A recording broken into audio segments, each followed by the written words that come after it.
الله رب العالمين والصلاة والسلام على أشرف الأنبياء والمرسلين وعلى آله وأصحابه أجمعين. اللهم رب اشرح لي صدري ويسر لي أمري واحلل عقدة من لساني يفقهوا قولي ولا حول ولا قوة إلا بالله العلي العظيم. اللهم لا سهل إلا ما جعلته سهلا وأنت تجعل الحسن إن شئت السهلا. ربي يسر ولا تعسر وأتمم بالخير. أما بعد.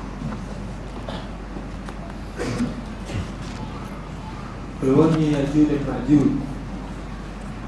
Kaum Ya'juj dan Ma'juj akan keluar menjelang berlaku kiamat dan merupakan tanda besar berlaku kiamat.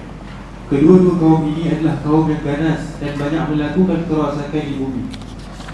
Firman Allah Subhanahu wa taala, "Hatta idza futihat Ya'juj wa Ma'juj wa hum min kulli hadabin yansilun."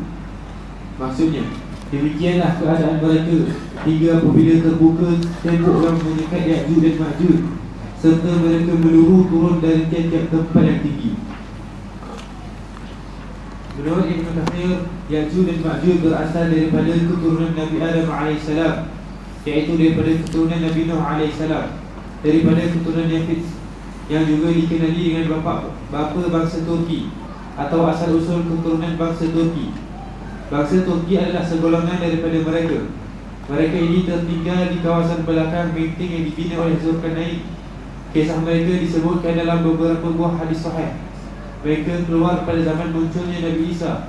Ini dapat dilihat dalam hadis riwayat Ibnu Jabir yang melaporkan. Okey, sebahagian daripada tanda kiamat yang besar, keluarnya Ya'juj dan Ma'juj. Berdasarkan kepada huraian para ulama, khususnya ulama-ulama tafsir, Ya'juj dan Ma'juj ini jenis bangsa manusia. Dia bukan jenis makhluk asing, binatang ataupun sebagainya. Jadi dia adalah merupakan satu bangsa yang sangat kejam. Mereka akan membuat huru-hara di atas muka bumi Allah Subhanahu wa taala dengan melakukan berbagai bentuk kezaliman.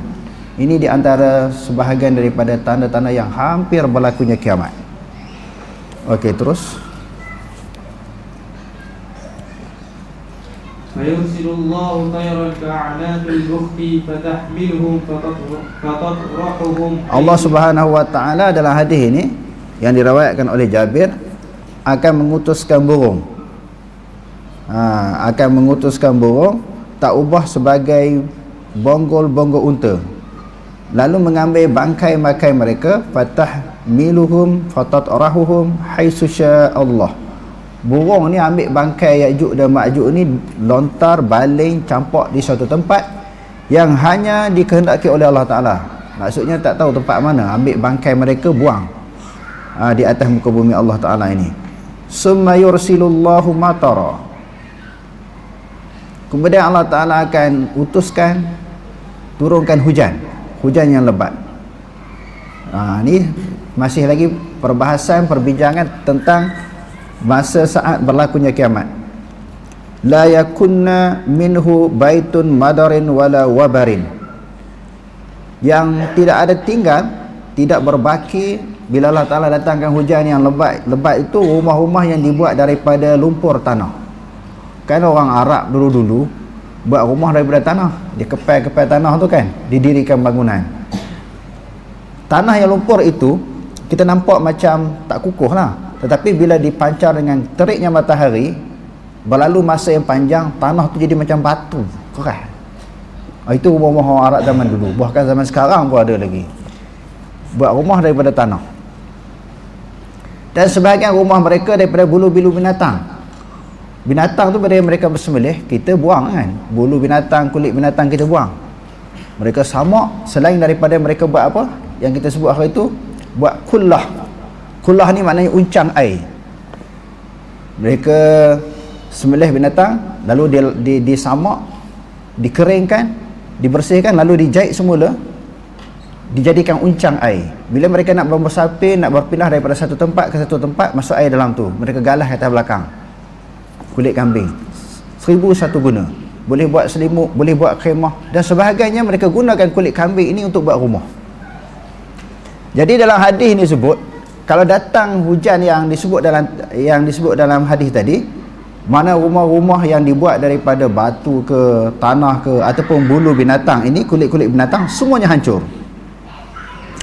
Dan Allah Subhanahu wa taala fayaghsirul arda, dengan hujan tadi dia dapat menyuci, membersihkan muka bumi Allah, hatta la yatrukaha, sehingga tidak tinggal di atas muka bumi ini kadzalifati, melainkan seperti batu yang licin.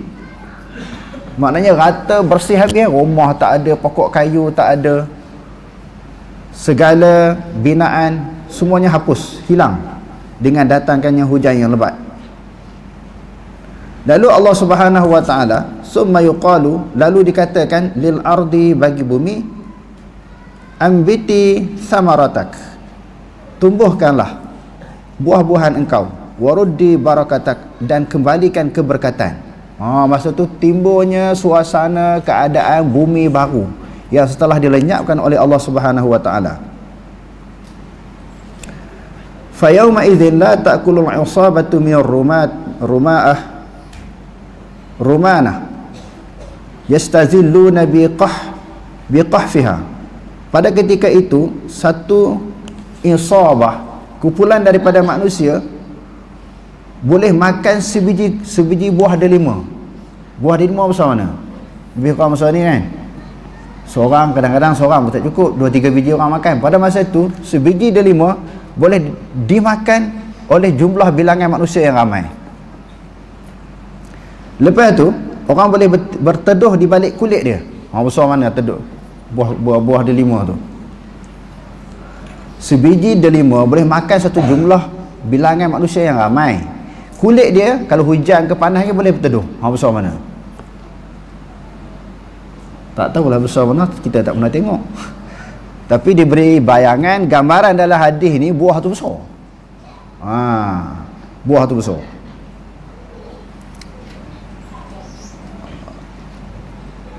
Selepas itu Allah Subhanahu wa taala dan nak gambarkan dalam hadis ini keberkatan, seekor anak unta memadai, seekor anak unta yang kecil itu dapat dimakan oleh sejumlah manusia yang ramai. Begitu juga seekor anak lembu. Sekarang ni kalau kita tengok anak unta, anak lembu besar mana? Kecil dah kan? Anak unta lebih kecil daripada unta. Begitu juga anak lembu. Tapi pada masa tu besar mana tak tahu, anak unta ni boleh makan kalau disembelih di suatu bilangan manusia yang ramai. Kerana pada masa tu dekat-dekat dah nak berlakunya kiamat, Allah Subhanahu wa taala jadikan muka bumi Allah Subhanahu wa taala ni berkat. Begitu juga anak kambing. Kalau kambing pun orang Melayu kita makan dalam 10 orang, 15 orang. Kalau orang Arab seekor kambing 4 orang, 5 orang habis ha. Tapi anak kambing pada masa tu orang Arab pun tak boleh makan 10 orang tak habis. 20 orang dalam jumlah ramainya manusia makan seekor anak kambing tak habis, ataupun mencukupi, memadai. Dalam hadis ini nak membayangkan bagaimana gambaran hampirnya kiamat, bumi ini diberkati oleh Allah Subhanahu wa taala. Lalu didatangkan angin mencabut nyawa-nyawa manusia, tidak tinggal melainkan orang yang kafir. Fataqibudu ruhal kulli mu'minin wa kulli muslimin. Lalu angin ini mencabut nyawa setiap orang yang beriman dan juga orang muslim. Wa yabqa syirarun nasi, dan tinggallah siapa? Manusia yang jahat di atas muka bumi ni. Sebab kenapa Allah Subhanahu wa taala kekalkan mereka, biarkan mereka hidup, untuk Allah Taala menampakkan suasana huru-hara hari kiamat. Yang Allah Taala sebut wa taranna sukara wa ma hum bisukara walakin azaballahi syadid, nak menggambarkan bagaimana keadaan manusia macam orang mabuk. Padahalnya Allah Ta'ala kata mereka bukan mabuk, tetapi azab hari kiamat itu sangat dahsyat. Jadi digambarkan dalam hadis ini dahsyatnya berlakunya kiamat. Sebelum berlakunya kiamat itu didatangkan keberkatan kepada bumi Allah Subhanahu wa taala. Okey, terus. Berdasarkan kenyataan sejarah dan beberapa alasan yang lain, ramai dalam kalangan ulama zaman kini berpendapat Ya'juj dan Ma'juj adalah manusia yang tinggal di kawasan Asia Tengah sehingga ke negeri Rusia dan China, di mana penduduknya adalah penganut ajaran komunis yang tidak percayakan Tuhan dan hukum hakam syariatnya. kejahatan yang dilakukan mereka adalah di luar daripada sifat perikemanusiaan. Mereka melakukan apa sahaja menurut kehendak hawa nafsu. Berdasarkan pendapat Said Qutb dalam tafsirnya, Ya'juj dan Ma'juj pernah keluar pada awal kurun yang ke-7 Hijrah dalam bentuk serangan kaum Tatar ke atas kerajaan Bani Abbas atau Abbasiyah. Mereka telah melakukan pembunuhan beramai-ramai secara kejam ke atas penghuni kota Baghdad, sehingga menjadikan kota tersebut sebagai kolam darah. Keluarnya mereka menjelang akhir umat dunia pula menjadi tanda besar berlakunya kiamat. Firman Allah Subhanahu wa taala, hatta idza futihat Ya'juj wa Ma'juj wa hum min kulli hadabin yansilun. Maksudnya, demikianlah keadaan mereka hingga apabila terbuka tembok yang menyekat Ya'juj dan Ma'juj, serta mereka meluru turun dari tiap-tiap tempat yang tinggi. Matahari naik daripada sebelah barat. Sekarang ni daripada mana? Timur jatuh ke barat tu dia panggil apa? Kita panggil maghrib kan. Kita sebut hari tu maghrib. Maghrib tu maknanya apa? Terbenam. Maksudnya matahari bila masuk waktu maghrib dia terbenam. Jadi dekat hampir kiamat, matahari muncul terbalik daripada barat ke timur pula. Yang tu dekat-dekat nak berlakunya kiamat. Dan sebagaimana ini diriwayatkan oleh Imam Muslim, pada suatu keadaan, suatu ketika nak berlakunya kiamat ini, mula-mula di Allah Subhanahu wa taala benarkan matahari mengeluarkan cahaya. Sampai satu keadaan matahari tak berfungsi, tak boleh keluar cahaya. Matahari itu ada tapi masih gelap. Masih dalam keadaan gelap. Itu juga sebahagian daripada hampirnya berlakunya kiamat. Okey, terus. Ia merupakan tanda kiamat besar yang pertama sekali muncul. Berikutan berlaku perubahan kepada alam maya sehingga berakhir dengan berlakunya kiamat. Dalam arti kata yang sebenar, dalam hadis riwayat Abu Hurairah radhiyallahu anhu menjelaskan, Rasulullah sallallahu alaihi wasallam bersabda, "La taqumu as-sa'atu hatta tatlu'a asy-syamsu min maghribiha, fa idza tala'at fara'aha an-nas amanu ajma'u fadzalika hina la yanfa'u nafsan imanuha lam takun amanat min qablu aw kasabat fi imaniha khaira." Tidak akan berlakunya kiamat sehingga terbitnya matahari daripada barat ke timur. Apabila munculnya ataupun terbitnya matahari, fara'ahan nasu, apabila manusia lihat pada keadaan pada masa itu, amanu, semua orang beriman. Bila matahari keluar daripada barat kan, turun jatuh ke timur, semua beriman. Amanu, beriman. Fadzalika hina, pada demikian itu ketika la yanfa'u nafsan imanuha. Allah Ta'ala kata tidak memberi munafaat akan diri seseorang oleh keimanannya. Lam takun amanat min qablu, kerana seseorang itu, nafsan itu dia tidak beriman sebelumnya. Sebelumnya tak nak beriman, masa tu baru nak beriman. Dalam hadis yang diriwayatkan oleh Imam Muslim, dua keadaan apabila manusia beriman ketika itu, Allah Subhanahu wa taala tidak menerima keimanan mereka. Yang pertama, apabila yughayyir, apabila nyawa sampai ke halkum. Badam tu macam Firaun kan, nyawa sampai ke halkum dah, masa tu baru dia mengucap dia nak beriman kepada Allah. Allah Ta'ala tak terima. Itu keadaan yang pertama. Keadaan yang kedua, apabila matahari terbit daripada belah barat. Dia kata la yanfa'u nafsan imanuha. Sebab apa Allah Ta'ala tak menerima keimanan mereka? Lam takun amanat min qablu, kerana sebelumnya mereka tidak beriman. Au kasabat fi imaniha khaira, tidak berlaku kepada keimanan mereka itu kebaikan. Masa tu tak terima. Peluang yang Allah Ta'ala buka, tawaran yang Allah Ta'ala buka begitu lama dan begitu luas untuk mereka menerima keimanan, pada masa tu mereka tidak beriman. Dekat kiamat baru nak beriman. Kerana sebelumnya pun mereka tak percaya adanya kiamat, berlakunya kiamat tak percaya, menafikan. Bila diajak supaya beriman kepada Allah dan memberi ancaman, Rasulullah memberi ancaman tentang akan berlakunya kiamat, mereka tak percaya. Setelah Rasulullah wafat, pendakwah yang wujud ataupun ada selepas Rasulullah ni macam kita zaman sekarang dan berterusan dekat naik kiamat, selalu ajak orang beriman kepada Allah, memberi ancaman dengan berlakunya kiamat. Mereka tak terima. Tiba-tiba dah berlaku kiamat, melihat tanda-tanda yang besar, pada masa itu baru mereka nak beriman, padahal keimanan pada ketika itu tidak diterima lagi. Okey, terus Hadis di atas menjelaskan apabila matahari naik daripada arah barat, usaha untuk beriman sudah tidak berguna lagi bagi orang yang tidak beriman kepada Allah Subhanahu Wa Taala sebelum itu. Sama juga dengan taubat sudah tidak berguna lagi kepada seseorang yang melakukan maksiat. Ia ditunjukkan kepada orang yang telah balik ketika matahari naik daripada barat itu. Matahari naik daripada arah barat berlaku dalam satu hari sahaja. Kemudian ia naik daripada sebelah timur semula seperti sedia kala. Apabila naik daripada arah barat, ia tenggelam ke arah timur. Ketika itu pintu taubat ditutup buat selama-lamanya sehingga berlaku kiamat.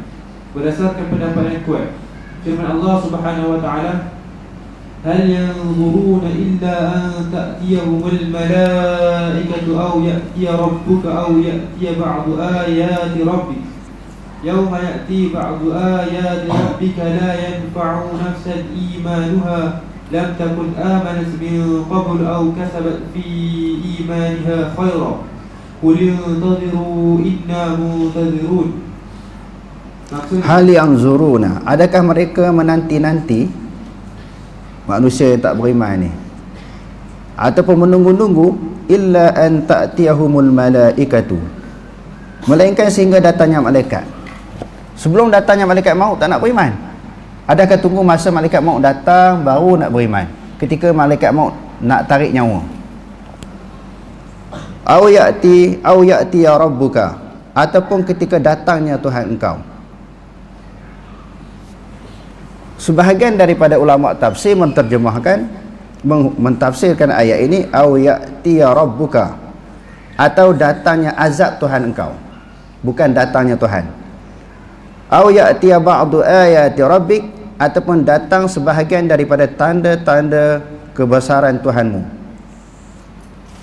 Jadi kalau kita pegang ataupun kita menterjemahkan, menghuraikan datangnya Tuhan, boleh tak? Salah tak salah? Sebahagian ulama ditafsirkan datangnya azab Tuhanmu. Tengok terjemah ni dia sebut apa? Apakah yang ditunggu-tunggu oleh mereka yang tidak beriman itu? Mereka tidak menunggu-nunggu melainkan kedatangan malaikat yang mencabut nyawa mereka, ataupun kedatangan azab Tuhanmu. Kalau sebut kedatangan azab Tuhanmu tak jadi keliru lah. Orang senang hati je terima. Datangnya azab Tuhan, datangnya rahmat Tuhan, yang tu orang boleh terima kan.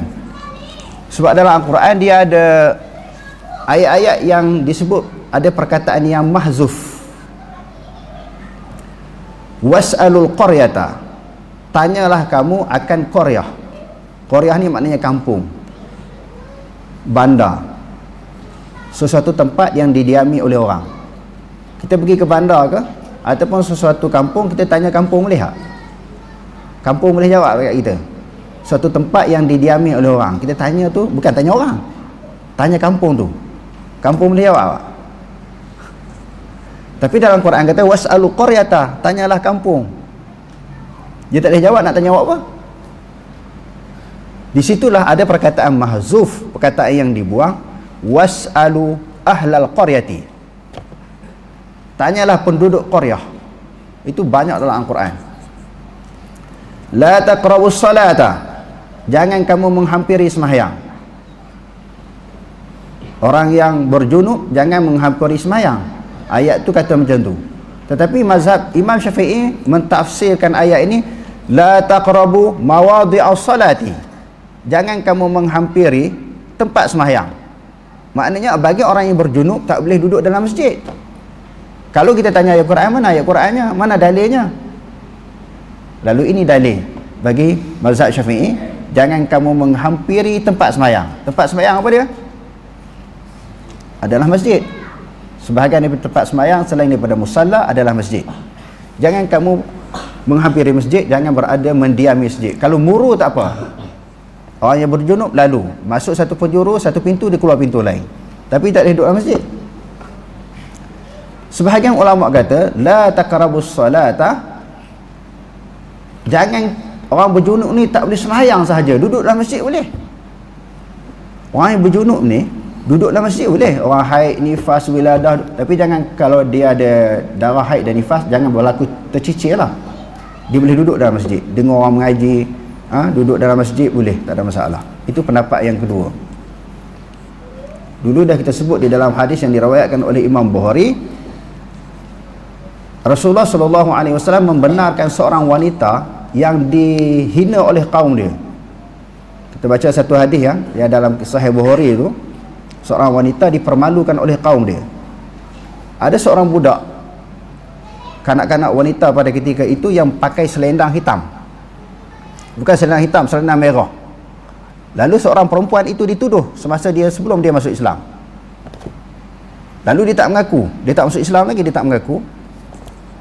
Lalu orang pemalukan dia, orang periksa seluruh badan dia, dilondehkan semua pakaian dia, nak cari satu selendang kecil yang berwarna merah. Jadi dia rasa aib, rasa malu. Sebenarnya yang ambil itu adalah burung helang. Dia ingat daging. Orang nampak jatuh di satu tempat, di tengah-tengah padang pasir. Lalu dia pergi jumpa Rasulullah. Dalam keadaan dia tidak ada tempat untuk menginap. Masa tu homestay tak ada, hotel tak ada. Dan Rasulullah suruh dia tidur masjid. Jadi Imam Bukhari kata, adatus syahri, kebiasaan kaum wanita bila dia datang bulan, dia haid, mesti dia datang bulan. Tapi Rasulullah tak kata, kalau kamu ketika haid kamu keluar pada masjid. Rasulullah tak sebut macam tu. Jadi Imam Bukhari mengambil hujah hadis ini bahawa orang perempuan yang haid, nifas boleh berada dalam masjid. Ayat tadi dia kata sembahyang la taqrabus solah. Tengok bagaimana cara ulama-ulama tafsir memahami sesuatu ayat. Jadi ayat ini kembali kepada apa yang kita bincangkan ini, sehingga datangnya Tuhan kamu. Sebahagian ulama tafsir kata datang azab Tuhan. Kalau bagi golongan khalaf ataupun Asy'ariyah, mereka kata datangnya azab Tuhan, tak boleh kata datang Tuhan. Kalau datangnya Tuhan, yakni datangnya Allah, maknanya datang macam manusia, daripada jauh ke dekat, hampir. Kullu atin qarib, setiap benda yang datang hampir kan, itu sifat manusia. Ataupun daripada satu tempat, intiqal, daripada satu tempat ke satu tempat, itu sifat manusia. Jadi khalaf ataupun Asy'ariyah dia faham macam tu. Dia tak boleh, kalau kata Allah sendiri datang, dalam kepala dia terbayang, takut orang terbayang, padahalnya orang tak terbayang, dia yang terbayang. Dia yang bayang, kata kalau datang ni takut bayang macam Allah Ta'ala datang begini-begini. Adapun bagi ulama salah kata Allah Ta'ala datang bukan azab Tuhan datang.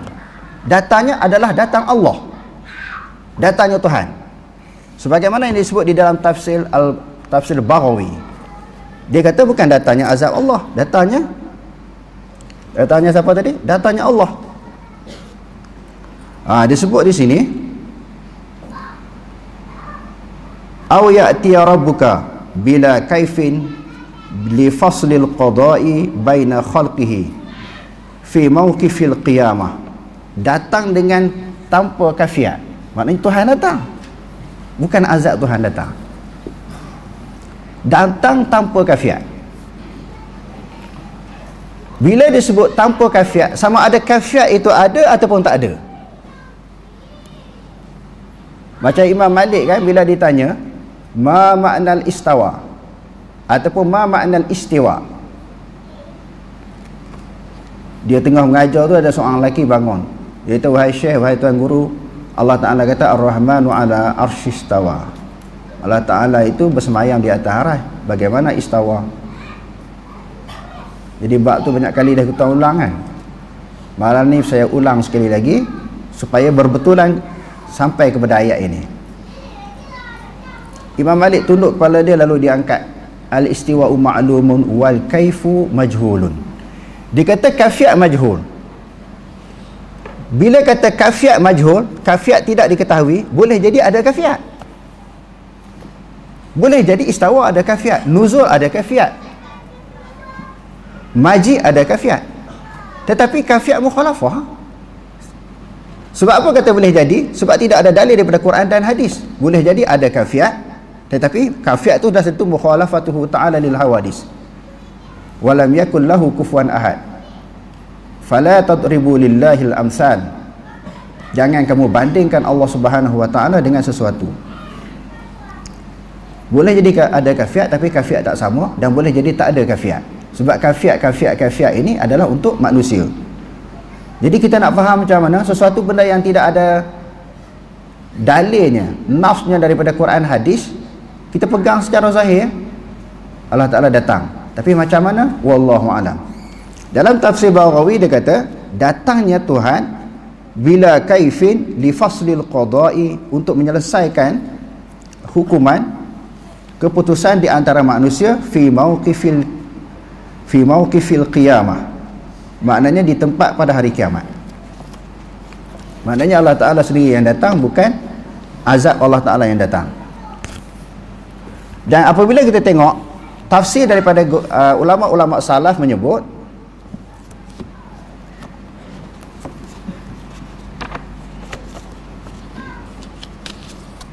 datangnya Tuhan itu seperti kita tengok Ali bin Mas'udin bin Tariqil Masruq, daripada Ibnu Mas'ud, daripada jalan Tariq bin Masruq, dia kata, hal yanzuruna illa an ta'tiyahumul malaikatu, malaikat itu datang bila? Indal mauti, aw ya'ti rabbuka qala yaumal qiyamati. Ibnu Mas'ud kata macam tu. Mujahid pula kata apa? Aw ya'ti rabbuka zalika yaumal qiyamati. Kita tengok bagaimana ulama-ulama salaf tafsir. Qatadah pula kata apa? Aw ya'ti rabbuka qala yaumal qiyamati. Qatadah pun kata pada hari kiamat.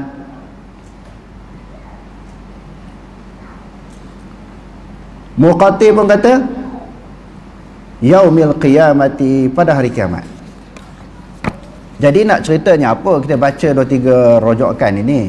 Nak katanya kalau orang terjemah atau datangnya Tuhan tak salah. Yang tu yang saya nak ceritanya. Sebab sehari dua sebelum Ramadan baru ni ada orang hantar video. Ada seorang individu sebut kalau kata turunnya Allah bukan turunnya rahmat Allah ataupun malaikat, itu sesat dia kata. Lalu dinisbahkan, dibengkan kepada Wahabi. Wahabi ni bodoh dia kata dan sesat kerana kata Allah Ta'ala turun. Allah Ta'ala turun, Allah Ta'ala datang. Turun yang selayak. Wahabi selalu sebut turun yang layak dengannya, datang dengan layak dengannya. Sebab apa kita kata layak dengannya? Bila turun dalam bentuk kafiat ataupun ada bayangan dalam pemikiran kita, turun macam ni, datang macam ni, macam ni, itu tidak layak bagi Allah. Sebab bila macam ada perumpamaan, ada bandingan. Kalau kita kata macam, seumpama, seperti, maknanya ada umpama-umpama, ada bayangan-bayangan. Maknanya ada penyerupaan dengan makhluk. Sebab tu payah orang nak faham akidah salah ni. Payah orang nak faham. Sebutlah Tok Guru ke Tok Haru ke, dia tak faham.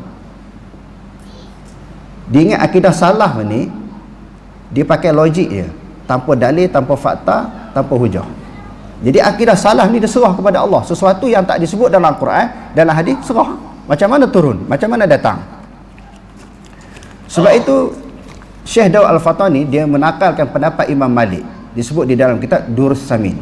Dulu pun saya baca banyak kali ya. Jadi tuan-tuan boleh rojok kitab ni. Rojok kitab ni dalam muka surat 45. Saya baca sekali lagi sepitah lalu. Dia kata mazhabus salaf. Mazhab salaf itu adalah mereka yang tafwid ilmunya, maknanya serah ilmunya itu kepada Allah, dan wajib kita i'tiqad seperti barang yang ada pada zahirnya. Pada zahir katanya, dan pada hakikat kita jauhkan segala kekurangan. Seperti kata Imam Malik, kami ketahui arti di atas, tetapi tiada kami ketahui hakikatnya. Seperti kita katakan Allah di atas, tetapi tiada seperti di atas segala yang baharu. Dan kita katakan Allah bertangan, tiada seperti segala tangan yang baharu.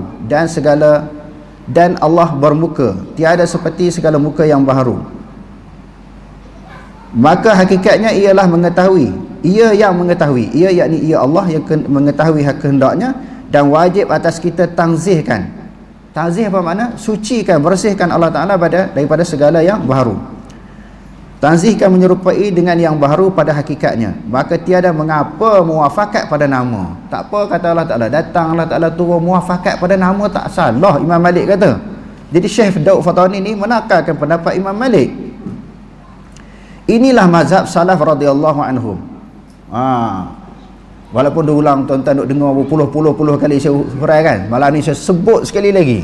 Sebab orang pun tak habis-habis duk kata benda ni wahabi, wahabi, wahabi, wahabi. Sepatutnya kita zikir subhanallah, subhanallah, subhanallah, alhamdulillah, alhamdulillah, alhamdulillah, Allahu akbar, Allahu akbar, Allahu akbar. Dia zikir wahabi, wahabi, wahabi, wahabi, wahabi, wahabi. Jadi kita nak terang, wahabi bukan satu zikir. Wahabi bukan satu selawat, bukan satu zikir. Jadi dia kata di sini inilah mazhab salaf. Salaf pegang macam tu. Salaf pegang macam tu. Maka ini adalah dua. Maka adalah dua ini tariqat daripada ahli sunnah wal jamaah juga. Sebahagiannya takwil, sebahagiannya tak takwil, serah kepada Allah. Termasuk dia waja'a rabbuka, telah datanglah Tuhan kamu. Maknanya sebahagian ulama, kalau ulama khalaf bab ini datangnya azab Tuhan. Bagi ulama salaf, dia bukan wahabi, ulama salaf kata datangnya Tuhan. Lepas tu dalam tafsir Baghawi dia kata bila kaifin yaumal qiyamah, tanpa kafiat. Kalau datangnya azab, azab ada kafiat. Kalau datang malaikat, malaikat ada kafiat sebab baharu. Itulah maknanya pegangan salaf. Jadi dalam masalah ni dua tafsiran ataupun dua huraian. Sebahagiannya menghuraikan ataupun mentafsirkan datangnya azab, azab Tuhan. Yang pendapat yang kedua kata Tuhan datang dalam bentuk yang layak baginya, yang tak serupa dengan makhluk. Okey, terus. Keluar seekor binatang daripada bumi, Dabatul Ard. Pada zahirnya dabbah keluar pada masa matahari naik daripada sebelah barat dan tenggelam ke sebelah timur, sebagaimana yang dijelaskan oleh Ibn Hajar dalam Fathul Bari.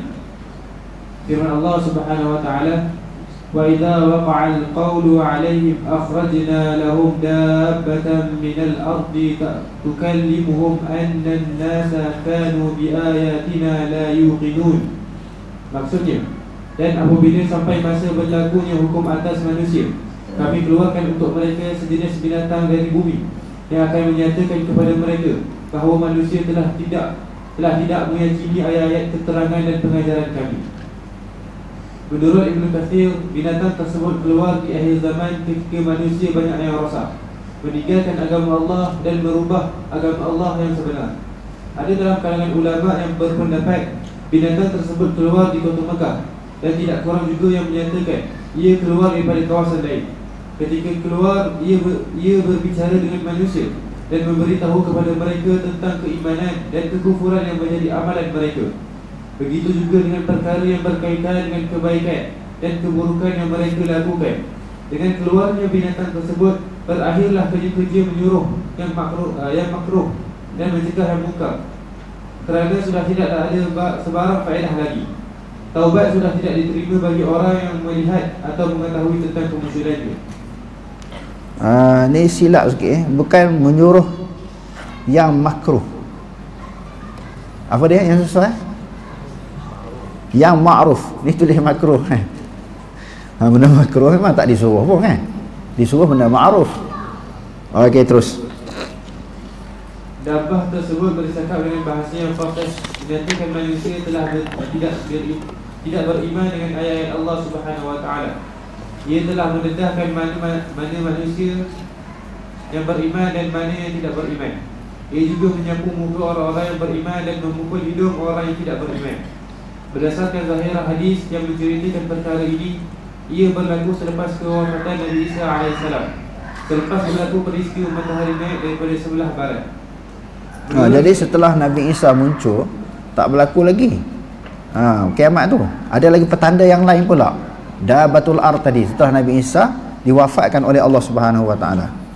Okey, terus. Menurut Syed Qutb, cukup bagi orang Islam mempercayai keluarnya binatang dabbah tersebut menjadi sebahagian daripada tanda kiamat berdasarkan nas Al-Quran dan hadis sahih. Ia berlaku apabila masa yang diperuntukkan Allah Subhanahu wa taala untuk manusia bertaubat sudah habis.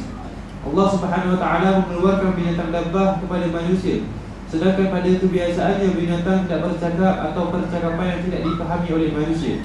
Namun pada hari itu percakapannya boleh dipahami. Mereka pun tahu itu adalah perkara luar biasa yang menceritakan hampirnya berlaku kiamat. Sedangkan sebelumnya mereka tidak beriman kepada ayat-ayat Allah dan tidak percaya kepada hari yang dijanjikan. Wallahu a'lam. Aqulu qawli hadza wa astaghfirullahal azim li wa lakum. Assalamu alaikum warahmatullahi taala wabarakatuh.